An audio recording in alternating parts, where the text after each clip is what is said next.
নমস্কার। বিশ্বকবি রবীন্দ্রনাথ ঠাকুরের একটি আবৃত্তি করছে একটি কবিতা। কবিতার নাম আফ্রিকা।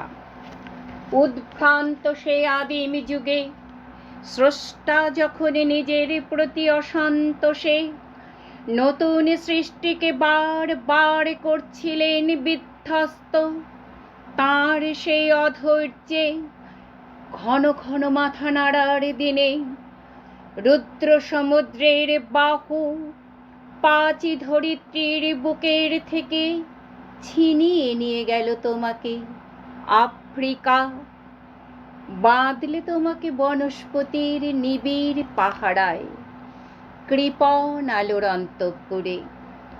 সেখানে নিভৃত অবকাশে তুমি সংগ্রহ করছিলে দুর্গমের রহস্য, চিনছিলে জলস্থল আকাশের দুর্বোধ সংকেত, প্রকৃতির দৃষ্টি অতীত জাদু মন্ত্র জাগাচ্ছিল তোমার চেতনাতীত মনে। বিদ্রুপ করেছিলে ভীষণকে বিরূপের ছদ্মবেশে, সংখ্যাকে চাচ্ছিলে হার মানাতে, আপনাকে উগ্র করে বিভীষিকার প্রচণ্ড মহিমায় তাণ্ডবের দুন্দুভিনী নাদে। হায় ছায়াবৃতা কালো ঘোমটার নিচে অপরিচিত ছিল তোমার মানব রূপ উপেক্ষার আবিল দৃষ্টিতে। এলো ওরা লোহার হাত করি নিয়ে, নখ যাদের তীক্ষ্ণ তোমার নেকড়ের চেয়ে, এলো মানুষ ধরার দল গর্বে যারা অন্ধ তোমার সূর্য হারা অরণ্যের চেয়ে। সভ্যের বর্বর লোক নগ্ন করল আপন নিলজ্জ অমানুষতা তোমার ভাষাহীন ক্রন্দনে বাষ্পাকুল অরণ্য পথে।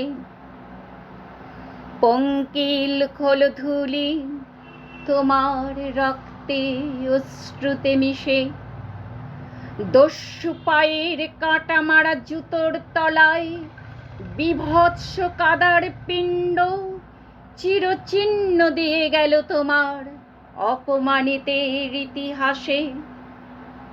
সমুদ্র পাড়ে সেই মুহূর্তে তাদের পাড়ায় পাড়ায় মন্দিরে বাজছিল পূজার ঘণ্টা।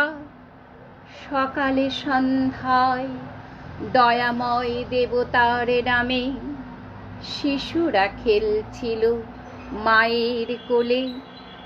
কবির সঙ্গীতে বেজে উঠেছিল সুন্দরের আরাধনা। আজ যখন পশ্চিম দিগন্তে প্রদোষ কাল, ঝঞ্ঝা বাতাসে রুদ্রশ্বাস, যখন গুপ্ত গহ্বর থেকে পশুরা বেরিয়ে এলো, অশুভ ধ্বনিতে ঘোষণা করল দিনের অন্তিম কাল। এসো যুগান্তের কবি, আসন্ন সন্ধ্যার শেষ রশ্মি পাতে দাঁড়াও ওই মান হারা মানবীর দ্বারে। বলো ক্ষমা করো, হিংস্র প্রলাপের মধ্যে সেই হোক তোমার সভ্যতার শেষ পুণ্যবাণী। নমস্কার।